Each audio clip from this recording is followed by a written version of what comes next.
The Australian wilderness is a very special place. The scenery, the isolation, and sheer size are a perfect setting for a thriller. With Dark Noise, I wanted to show the Australian landscape in a way I hadn't seen captured on screen before. So I set the story during rainy season, in a small town, at high elevation, in the middle of winter. So it's lush greenery, massive mountains, and awe-inspiring escarpments. And the location is another character in the film, and it very much is so in Dark Noise. I think that really stands out, and Ben Allen has done a great job in shooting that and capturing that scenery and that background. It really is an amazing part of the movie. It plays a big part in the film and how we respond to it.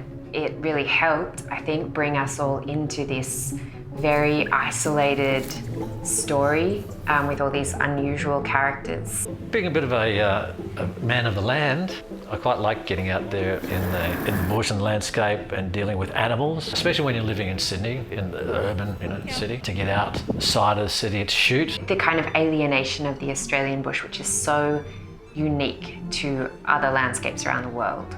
Oh, amazing. Really, really amazing, because we have all this space where we can be as loud as we want, and there can be that tendency to talk kind of quieter and all this stuff. So many of the second unit shots were just so grandeur. I had to approach the score, which really highlighted those scenes with quite an epic soundtrack to back it up. It was terrific filming down in the rainforest at Lilburn Dale, down on the Hawkesbury River there.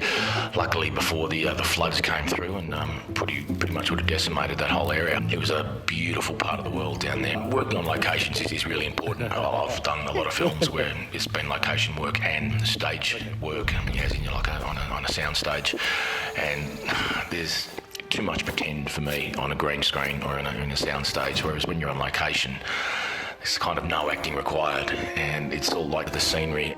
Being out there and being in parts of the world that just weren't running so fast, in parts of the world where your environment was as important as the people within it, and I think that really played out in a number of the scenes.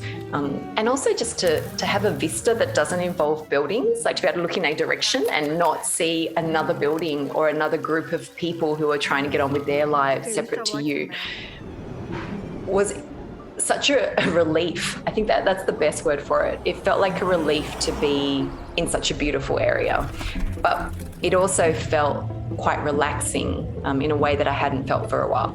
I love films, Australian films that are set outside cities and capture that, and I think this is one of those films.